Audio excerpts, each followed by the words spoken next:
This episode of Walt Disney World Today is being sponsored by All-Star Vacation Homes. And picture this. You're coming down with a group of 11 people, and you realize 11 people probably isn't going to fit well into a Pop Century standard view room. So you decide, well, where can I stay, and where am I not going to pay a lot of money for that?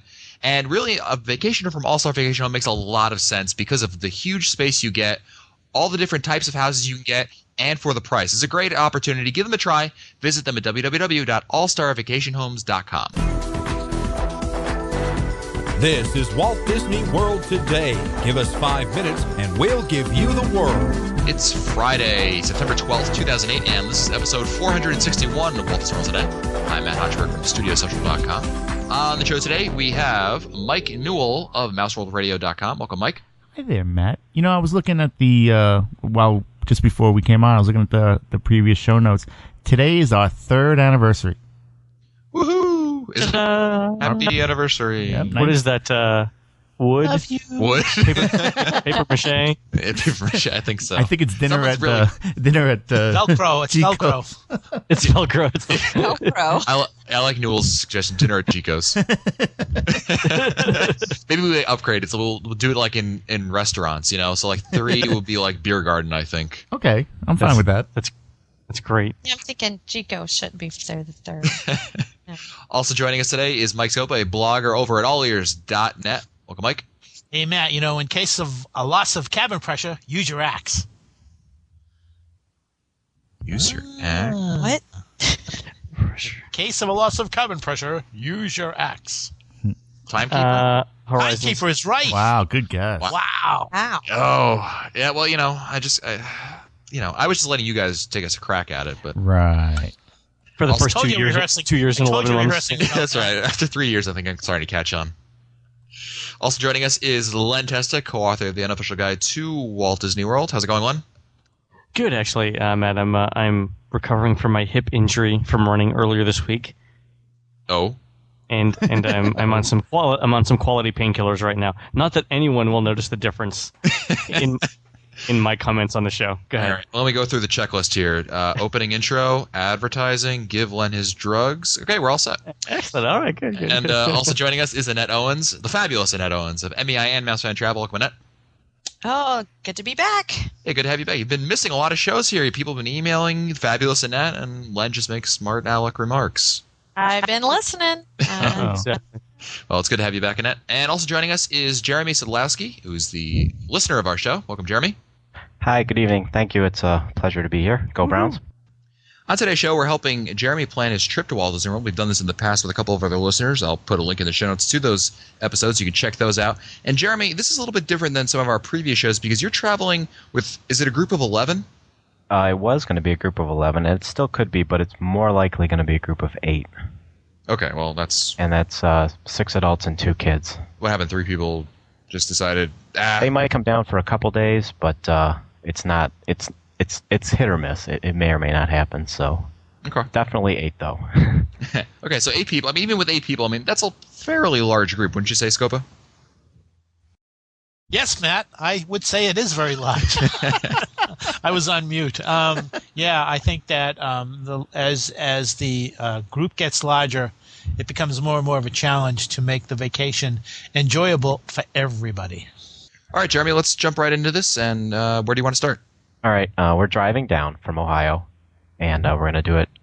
The first night we're going to get to, maybe South Carolina or something, and then the second night we want to stay at Pop Century, and we want to arrive the second night, maybe, I don't know, in the evening, 10 o'clock, something in the evening, whenever. But certainly no park time that day. But one of the big questions is we want to stay for 8 nights. We want to have a day where we have like a day off right in the middle. And I guess the first question is there any issue with the dining plan as far as you can make it if you're staying for 8 or 9 nights? I guess we'll be staying for 9 nights. Can you just pay for the dining plan for 7 or 8 nights? Or do you have to pay for the whole 9 nights if you're staying that many nights? Length of stay. Interesting questions. Annette, is there any way you can do it without being at length of stay? If you stay with a package and then go to a room-only reservation, so you would have 2 different reservations. Okay. the one downfall to that would be if you do that, then you're going to have to link those reservations together and beg on the mercy of the of the cast member at Pop Century that you would be able to stay in the same room. Right. So that you might not have to change rooms. And they do. I mean, Disney tries to make it as pleasant as possible. But you would have to go and check out from your package and then go back in and check in for your room only. So if we wanted to do 8 nights on the package, we could do one single night, just a room-only night, and then check out the next morning and check right back in at the same time, and we may or may not have to stay in the same room or be able to stay in the same room. Exactly. They won't guarantee that you get to stay, but you make good notes in there and say, continuing reservations. They really would try. It would be, especially since you're coming in early evening and you're saying you're not going to the park, might not be a bad idea to put that room only in the beginning of your trip, and then have the package the rest of the stay. Okay. We were looking at 3 rooms at Pop Century. Is there somewhere else that's maybe a better value for on property for 8? Len, what do you think? I know it makes no sense, but A better value. somewhere where Well, they're buying 3 rooms. Right. Is there some other option that might actually be a smarter option, maybe? What are the groupings of the 8 people? How many? it's a family of 4 with 2 kids, 2 adults, and then 2 groups of 2 adults. And the 2 adults, the 2 groups. Everybody's of 2 adults, related. What's that? The 2 groups of 2 adults. Do they want to have separate rooms, or would they mind sharing a room? Because you could do 2 rooms at a moderate. I think they might be happier with separate rooms. Oh, okay, fair enough. What about then? what about a cabin at Fort Wilderness? Like 2 cabins, maybe. Well, no, because you still have 1 bathroom per cabin. I'd say. Well, let me ask you this. What are the ages of the kids? It'll be 11 and 8. Okay. That makes a little difference, too, because if they were younger. Right. Right. Yeah. They're good kids. They're not rabble rousers or anything like that. So. My recommendation is put 1 in each room with the grandparents. Is that who's going, the grandparents? Yeah, the grandparents and let them have your kid, and y'all take the room by yourself. I'll throw that out there, but I'm pretty sure that's not going to go anywhere. It's not gonna work. Huh? Have you considered I mean, I joked about it in the ad read for this episode, but would you consider a vacation home? We like staying on property. We like the benefits of the extra magic hours, and kind of we prefer to stay on property. Okay, just throwing it out there as an option. Right, sure. Yeah, it's something we consider, but we really like the benefits of staying on property. Okay. He wants the dining plan. Yeah, that's yeah. Yeah, that's true too. Mm. What else you got on the All right. tab for us? We have our 11-year-old. We would have to get an adult dining plan for, and she certainly does not eat like an adult. She'd probably want to end up ordering off the kids' menu. I know you've said in past shows that you should just save those credits and use them for maybe a signature meal or something of that nature. Is that pretty easy to do, to pay cash just for one person, or is it kind of is it something that they frown on? Or No, you can do it. That's very easy to do. Just let them know. Everyone except for that person is is using the dining plan, and that person will be cash. And it's just like, if you ordered a drink or something, an alcoholic drink which isn't covered, then if you just get the bill for that, and you'll just get the bill for her or him, depending if it's Okay. What are some of the restaurants that are better to handle large groups? We were looking at, we want to eat at the 50s Prime Time. We had a real good experience when we went last time. Mm-hmm. And I wanted to try to introduce them to Whispering Canyon because I've heard some good things about that. What are some of the other ones that it's easier to handle 8 to 11 people, most likely 8? Well, Tepanito is 8 exactly, right, Annette? Yes. Yes, That would work. That would perfectly. work out real well. Okay. And that's a fantastic restaurant. I've said it before. I think it's in my top 3 in terms of all Walt Disney World. So definitely check that out as an option. Len, any things that come to mind for you? Beer garden. You could probably get your whole table at Beer Garden to yourself. I think that might be a good idea. What else would be good? Yeah, Boma. I've eaten at Boma the last couple of times with large groups and like 8, 9, 10 people, and it's always been pretty good there. Any buffet. I think any buffet would be okay. Yeah, I was just going to say that one. I think buffets in general are really conducive to large groups because it's very easy for them to put tables together. I know that Scopo, we've done large groups at Ohana's. We've done large groups at Trails End. And both playtimes, it was very easy for them to accommodate our large group. Right. Yeah. Right. It's easy for them. They're very flexible with moving the tables around. Okay. On our quote unquote day off that we're going to try to have right somewhere in the middle, we wanted to do one of those PhotoPass portrait sessions, and they expanded the resorts you can do them at. I haven't been to a lot of the deluxe ones or any of the nicer ones like Animal Kingdom lodges. Is there any kind of a preference on your guys' end that I think it depends. this resort looks better than this resort, or this one has better scenery for pictures? I think it depends what you're looking for also. I've done mine at Saratoga Springs, and in the weeks and months since the program's really gone launched and gotten buzz around, especially on the internet, I've seen photos from the Grand Floridian, from the Polynesian. It depends on what you're really looking for. I mean, here the theme can or can't play into it a lot. The Polynesian ones, as you might imagine, make you look like you're on a Polynesian island. Whereas Exactly. the ones on Saratoga Springs that I took really were kind of more generic in that they were outdoors, but you couldn't tell that you were at Saratoga Springs necessarily. The Magic Kingdom ones tend to also have the castle in the background, or can at least. I mean, it's up to you and your photographer what you're looking for. Okay. So it kind of depends on your personal preferences and what kind of a theme, like in terms of the resorts. I mean, if one particular resort appeals to you and your group for the photo layout, I mean, that would probably be the one you'd want to go to. If you don't care about the theme and you're looking for something generic, I would say Saratoga is actually a good option. Well, Jeremy, what if the picture this? You've got your traveling party in front of you. In the camera, and in the background there's a huge 8-track tape, or there's a huge Rubik's Oh, God. cube, or there's a huge Dunkin' Because- Yo-Yo. Think of that. A huge big wheel, maybe? Yes. Foosball. Because Jeremy, nothing says family quality time No. Like Right. huge plastic. like Oh, Disney Pop gosh. Century Resort. Gee. Unfortunately, I don't think those are that's not one of the resorts you can pick, so. Dang nabbit. Not Yeah. yet. Not Who yet. wants to lose out on revenue? They'll lose out on revenue. What can I say? Exactly. It's I an have to say, untapped. I saw some gorgeous pictures that they did at Wilderness Lodge with the family when we were just there. They were really, really gorgeous, playing up that scenery there with the woods and the. Uh-huh. Yeah, that'd and be the good. resort. I like that option also, Ned. I think that might be also a happy medium. Okay. I know that we're going in June. Our dates we're looking at are probably in the ballpark of June 11th through the 20th, right when school lets out. Okay. I know I'm going to get something thrown at me for asking about the Fantasmic dinner package, but since it's only 2 nights a week, was that it? Yeah, that was it. You Just missed. got it thrown. But anyway, if they're still only doing Fantasmic 2 nights a week, is it a pretty decent time saver?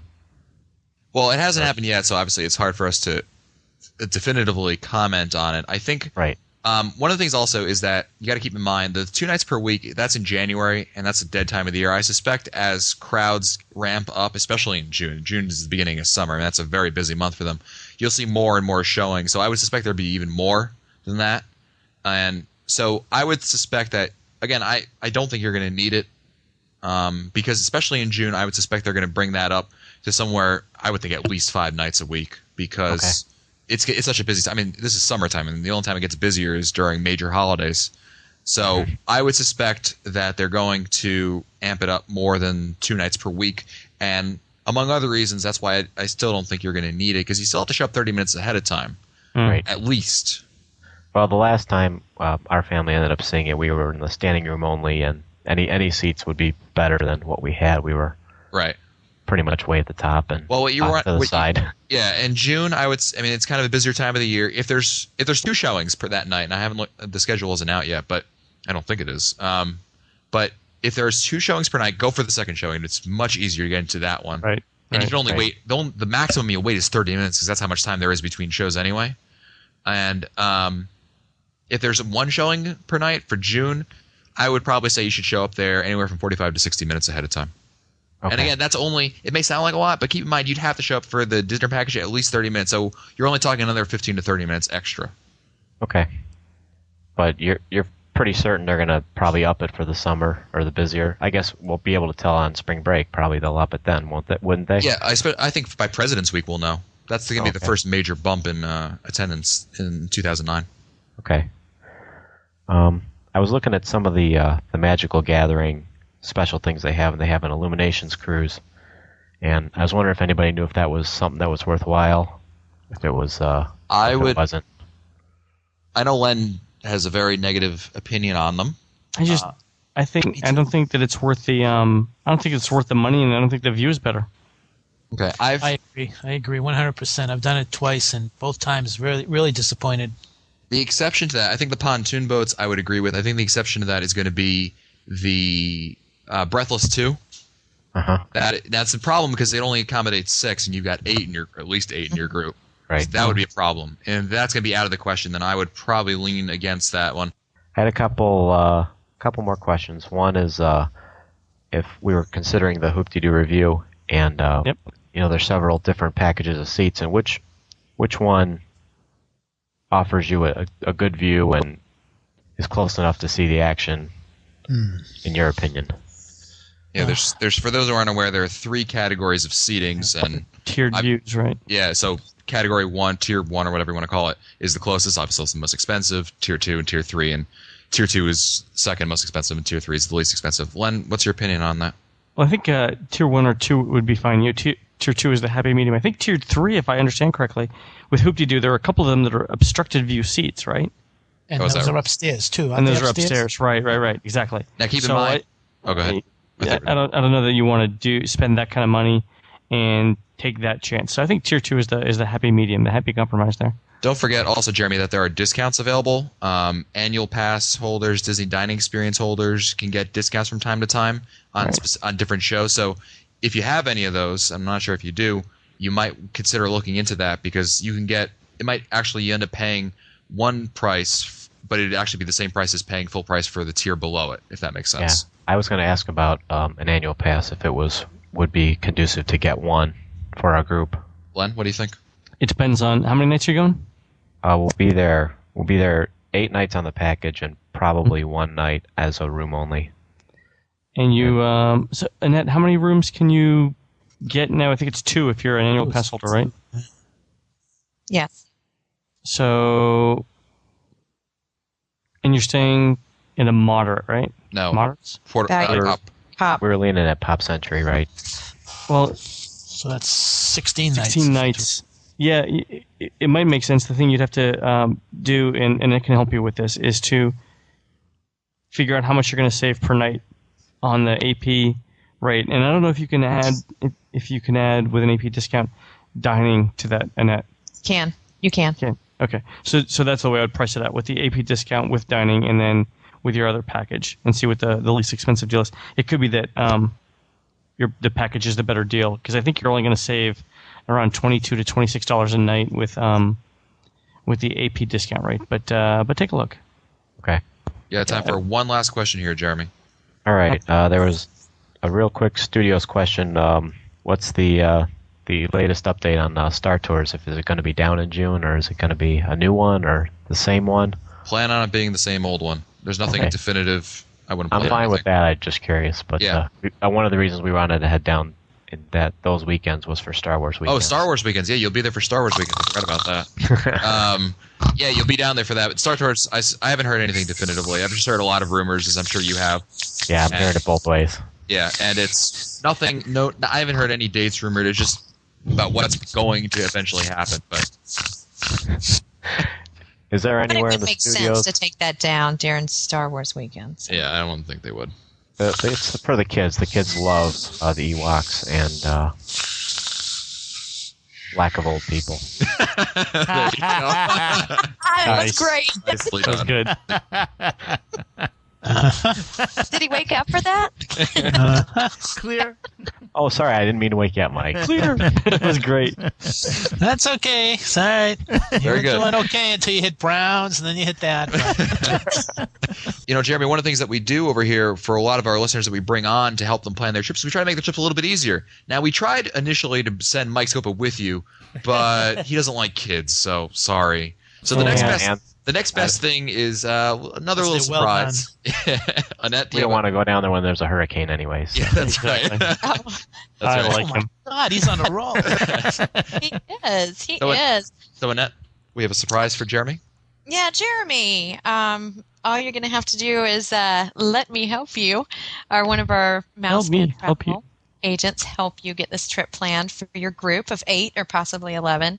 And we have a $50 gift certificate that we can apply to your trip for you to help Excellent. you with a little bit of savings before we start talking about AP savings and looking for discount codes and all that other stuff for you. And if Great, you're not thank you. and if you're not interested in it, Newell will be happy to take it off your hands. That's right. Exactly. That's right. Great, thank you very much. Anytime, Jeremy. And Thanks for your coming on. help. And don't forget that this episode of Walt Disney World Today has been sponsored by All Star Vacation Homes.